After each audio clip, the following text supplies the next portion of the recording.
Hi there, this is Mega McGee, and I thought for my first review we'd go over one of my all-time favourite games, Skyrim. This is the Special Edition and it's on the PS4 Pro and I'm playing in 4K.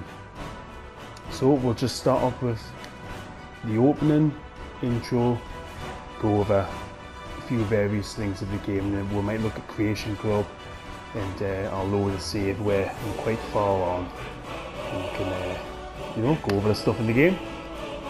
Enjoy.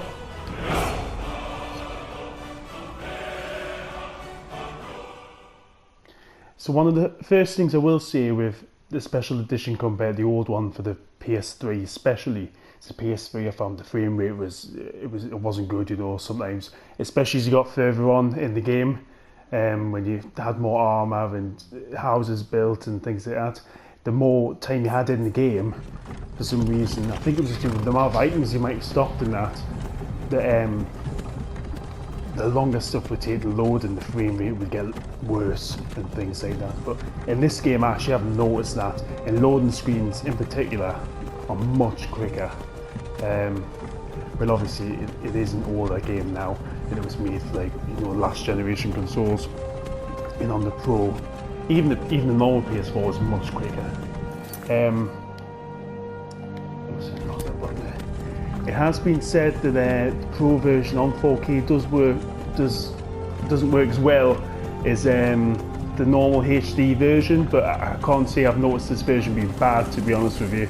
Maybe if you were on the normal version and switch to the 4K version on the Pro, you would notice a difference, but I think it runs smoothly. In fact, it runs better than Fallout 4. I noticed in Fallout 4, it's something, especially when you're in buildings with the way the graphics are, and there's quite a lot of detail and stuff in Fallout, and the walls it leaves on the floor and things like that.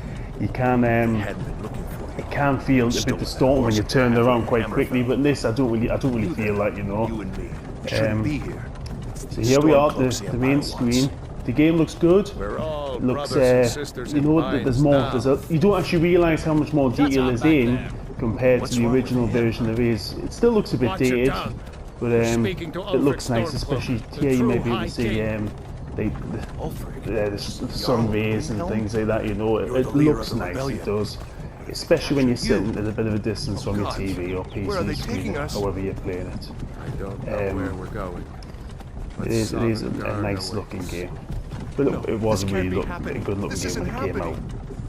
I think it was was it 2012 or something like that it came out. Why do you care? 2011 maybe. I'll have to check that one. But it does look good. Rorikstead. I've played this game that many times now, and you still get a bit of like goosebump feeling when you're on the opening screen and you're heading down to get your noggin chopped off and the dragon saves. Please help me. Here we are going down now. Look at him. General Tullius, the military governor. I mean, to be honest, Skyrim was it was never my favourite Elder Scrolls game. I started playing Morrowind, had something to do with this. And I always thought it was the better game. I've got more nostalgia about that game than I do Skyrim. I like the way in Morrowind, not everything was leveled with you. You could walk into a dungeon and not know what you were going to find. You could find Daedric armor or whatever in there. But in this, everything's leveled to. You've not got as much of a progressional feeling, I don't think, compared to Morrowind. And Oblivion was the same. Actually, Oblivion was worse because in Oblivion you had bandits and glass armor and things like that. And this is not so much. You maybe get the what do you call it, the Nordic carved armor and that on some bandit chiefs and that, which you don't mind so much because it looks like it belongs to a bandit, really, So it's not too bad. Although it is one of my favourite armor pieces. Why do you think? End of the line. Okay, so we'll be getting off now. Let's go. Just have a look at the races and keep the gods my opinion on how it's changed over the time. Wait, we're not rebels. I do think they do look good in this Face game, but to be your honest with you, I don't know if you play courage, Elder Scrolls Online. I think actually a lot of the way they design the faces on there I actually prefer, to be honest with you, compared to this game. The nodes look good in this, they really do. They spend a lot of time on the nodes in this game. I'm not too keen on the high elves in here, and maybe the wood elves as well. They look a bit alien, whereas in Elder Scrolls Online, they look more elfy. I think they look good, they're a bit more, they look prettier. But Oblivions, they were playing worse. They just look like cartoons, to be honest with you. Especially the Bretons and the High Elves and the Dark Elves as well. They looked a bit cartoonish, you know. Anyone else feel like running? Wait. You there. Step forward. Who are you? Right. So start at the top. What the lizard people. And they do look cool. They do really look cool. I've never played an Argonian actually. It's the tails. I always think they look weird behind the armour. Breton, I'm usually a Breton, to be honest with you. I like the 50%, or was it 25% resistance to magic. I do think it's helpful, that is, especially when you get you're going against spellcasters and that. Their destruction spells seem to scale. It's just your own that doesn't. But there are mods and that for that. Dark elves always look good, but you know, and dark elves look menacing, really, don't they? You wouldn't want to see one down like a back alley or something like that. The high elves, like I see, a little bit alien. They are so cool looking, but they are a bit alien. Imperials have always, I don't know about you, but when I play these games, I never really want to play like a straight up sort of. Imperials are really just like us, you know. I don't really want to play like a standard Roman type, you know. Breton, I don't know why I like Breton. I know Bretons are the same, but I think it's because I don't know. I think they're meant to be half sort of man and half elf, aren't they? Really, you know. I'm sure that they come somewhere from high elves, so I think that's sort of like it's a pass to me. That's why I like a Breton. Khajiit, I've never played them as well. I don't like animal races, to be honest with you. I really don't. I'm not too keen. Nords look cool, do, but I usually like a bit of spellcasting types. I never really tend to play just straight up warriors. Orcs, they're a bit ugly, man. They just really are. Them teeth, isn't it? You know. Red guards again, the same. You know, same like just like us. You know, normal. So it's not a race that I play either. You know. Wood elves, I do like wood elves. They're a bit, but again, I don't play archer classes. So that's what I'll probably use wood elf for, is, you know, like an archer or a sneaky type character, which is the classes I never really play. You know. The one thing I do like about this, I'm a big lad myself, so I do like being able to make. Oh, that's a woman. I'm not one of them. I do like to make the blokes a bit meaty looking, you know, big meaty. Right, so we went on the classes there, and we'll just jump ahead to a save there, and we'll just go over a few things, and then we'll have a look at Creation Club. Alright, right, we're back here. As you can see, I'm let's see, you know what, since I played this, remember the bloody buttons. Oh, there we go. So as you can see, I'm level 64. With playing on the console, I don't like fanning about with, you know, change it. That's one thing I preferred about Oblivion. You could have more than sort of like two abilities on your quick shot. I know you can't go into this mode, and I think you have about up to 8 on there, but it breaks immersion for me, because you know you couldn't do that in the real thing. I like being able to switch stuff on the fly. So usually what I do is I have my weapon in one hand, and as you can see, I can swap between candlelight, because I like lighting up the areas, and ground healing as well, which obviously heals. And it even works on Savannah here as well. Even though she's undead, it still does work, which is handy. Don't bother with a sword, the shield, to be honest with you. I do like them, but I just like charging in and hacking away. And I've got my heals, you know, which does get my stamina back as well. And to be honest with you, with her, and because I am wearing heavy armour, I've got the bandit armour there and the, is it the Vulcan mask I've got? Let's see, can't remember. No.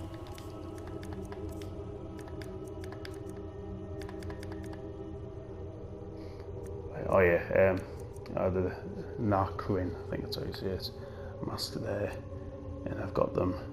I've done a few armour loops on them with the, you know, the alchemy and the smithing traits, and I've got quite high resistance to. Let's see what I've got there. So yeah, I've got that. Yeah, I've not got full cost reduction. It's something like, I think it's about 75%, and I've got a few perks in the trees, and it doesn't cost as much to use. You know, I can get off a load of heals, and obviously the illusion that doesn't cost much, and I've got basically just resist disease as well. It does help, and I've got like the cap, which I think is 80 or 85% for the magic resistance as well, and that's absorb 50% of the spells. So spellcasters are just easy as anything. It's just easy mode really now, to be honest with you. So yeah, Skyrim's combat. It is a bit. It is dated, you know. It really is. It's not as bad as I thought it was going to be, because it was a long time before I got this. For when I last played Skyrim, it wasn't as bad. It was just a whack there. It's not as bad, but there isn't sort of, you're hitting something and nothing much is happening, you know. It's a bit poo. Fallout, I know it's a newer game and all that, you can't really compare. It is better. But you know, it's the thing is with Skyrim, there's so much to do. The combat's like not the biggest part of it, you know. But you know, you've got in the trees, you've got lots to unlock in the trees. You know, you can, and they do take a long time. Especially restoration and your armor skills go up quite quickly, and you're blocking if you have to do that. I've actually looped heavy armor a couple of times now, one-handed. Does actually surprisingly take quite a while. Your armor goes up quickly, like I said before. And if you're going to be a sneak character, actually sneaking goes up really quickly. You can use this exploit at the start of the game when you're with one of the people that you pick to go for. I can't remember their names. Is it Hadvar and I can't remember his name. But when you go with them, you can actually just go in sneak mode, just attack them with your sword, and you can level up your skills really quickly with that. That way, you know, if you don't want to sort of go down mods, and if you want to do it before and come out quite strong. But the only thing is, then you're coming out quite strong, but you've got rubbish armor, and so you're going to be still a bit weak compared to other people. Cultivation, I leveled up that really quickly actually by standing in the middle of the town and casting. I think it was what was that? Was it 2 seconds actually? It might have been illusion I leveled up. There was one of them where I casted that spell. No, it would have been alteration, where you can see everything detect life, and that leveled up really quickly. And then if you use let's see what it was.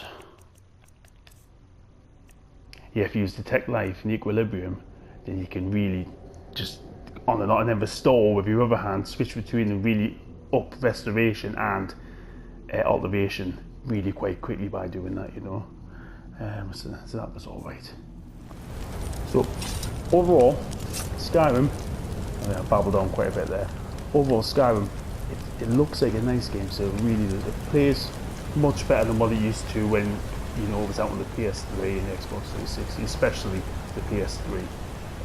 It's got, it has got good storylines. It's got good stories. It's not the strongest of the series, but that's still good. You know, you can. The thing is, in Skyrim, it's like another world you can almost live in. You know, you can get really into it. You know, there's lots of customization options, but the only bad thing I feel there's never that much of a progressional feel to Skyrim. You don't really feel like you're getting any stronger, and a lot of the things you do in the world don't seem to make a massive difference to outcomes and stuff. But that can be said for Elder Scrolls games. They've always been the same. It's about doing what you want to do, and nothing really has much of an impact on what you do. Like, you know, like all the public games or Fable or Mass Effect and The Witcher, things like that. You know, it's there's not cause and effect in the game. But I suppose that's one of the things that's also unique about it as well. You can literally do what you want in the game, and play it how you want to play it. So we're back again in the Creation Club. The Creation Club's a funny one. I have got a few things on it. Not that. If I had more than that. So the Arcane Sessions actually is quite a cool little thing. Now I think I got that for free actually at the time. I think actually I got 100 free credits, and actually yeah, I got it then. And it is quite cool. You get a cool little quest, and you do get they are the most powerful spells in the game. But I think Destruction Tree needs it. Destruction never felt powerful to me. It was especially as you got on the higher levels, and if you're playing on harder difficulties, it's pathetic the damage it does. It is meant to be played with Conjuration and Restoration as well, and using them together. But as a mage, I think, or you know, wizard, you want to feel powerful. You don't want to feel. Yeah, you can be a glass cannon definitely, but you don't want to feel where you should be able to zap people from afar. And you kind of do that with Destruction on the higher difficulties, and when it gets to higher levels, you know. But the enemies can though. they can definitely do the higher damage, you know. I bought that. That was great actually. It's a lovely little house here. You can get. It's not loading up the things for some reason. Strange, but that was a great purchase. Oh, there we go. Really cool, lovely little house inside. You've got all sorts to do, every smithing station, alchemy, the lots. I've stored all my things there actually, and I love collecting all the artifacts, and I've got them all hung up on the walls. There's even places where you can put your things, so that is a great shout, that one there. Some of the other stuff though, to be honest with you, is just, I don't know, I feel like it's a bit of a waste, some of it. I mean, crossbows I was never a fan of. Yeah, the bow and arrow might be quite cool. The camper thing doesn't interest us. I'm not sure what that is there. That's cool. Like new dungeons. That's what that seems to be. New dungeon. That's cool. I do like that. It's cool. They seem to have brought out quite a few things actually since I last played it. But stuff like this and that, it's a kind of like the Nick's Hound and Mudcrafts. It's the kind of things you find on the MMO, not Skyrim. And I don't know. I feel like in some ways it's a half-assed attempt of getting some good content out there. And I do realise I've got to test it and all that, but I personally feel there's better stuff that could be bringing to the Creation Club to really, you know, keep the game living until, you know, the next Elder Scrolls game comes out. It's a good idea, but I don't feel like they've brought the best out of it as what they could. The mods are better, they're free, and they've got much more. Well, the only plus with these is actually you can still get your trophies or achievements or whatever it is on whatever console you're playing. Whereas when you've got mods you can't, but with these you can because they're official Bethesda add-ons and that, you know. So that is one thing I do really like about them. So you're unlikely to have compatibility problems in that as well, whereas with mods you quite possibly could, you know. So closing on this now, should you buy Skyrim for the Pro, the Special Edition? It depends how long you've put into Skyrim before. I've played it, I got the 64, I've done most of the content, but I did get a bit bored towards the end. I've done it all before. It does feel a bit dated now, but it still does bring that goosebumpy feeling when you're playing the game, and it is one of the most immersive games you can still buy to this day. It depends if you've got the time to play it, and if you're bored of our multiplayer games. It's a game you can get sucked into, and there's nothing else like it the same, except maybe The Witcher or something like that. But The Witcher, it's a third-person game. It's not about being there in the world. It is The Witcher, but you're playing as someone else. It's not about you and your decisions and the character you want to create. You've already, you know, a stereotype character. You're already playing Geralt or whatever. But Bethesda, they do make the best open world games. So like I say, it depends how many hours you've put in. I bought it again. I've had my play more than enough hours for how much the game was worth. The Special Edition does bring a lot extras over for the old edition. Definitely, if you've got the choice between the older one and this one, you want to buy the Special Edition. Definitely, the graphics are far superior. They've got extra detail in everything you do. It feels more immersive, and apparently the 3D one, that's meant to be really good as well. Graphics are downgraded, but I've heard that you're even more immersed in that game because it feels like you're actually there, you know. So Skyrim, it's still a great game, but it's just a bit dated now. But it's getting on, it really is. But I still love it, and it's still one of my all-time favourite games. It's just time's moved on a little bit now, you know. I hope they don't bring any more additions out of it. Really, it needs to stay as it is and be remembered as a good game until the next, you know, till the next Elder Scrolls game comes out. Thanks for listening and watching. If you liked what you seen and heard today, I hope you subscribe, because I'll be bringing out more videos constantly. I'm wanting to try and make this into a good full-time thing. So I'll be bringing out videos hopefully every day on the different reviews, maybe first time impressions of games. I might do Spider-Man next. So thanks for listening. Bye.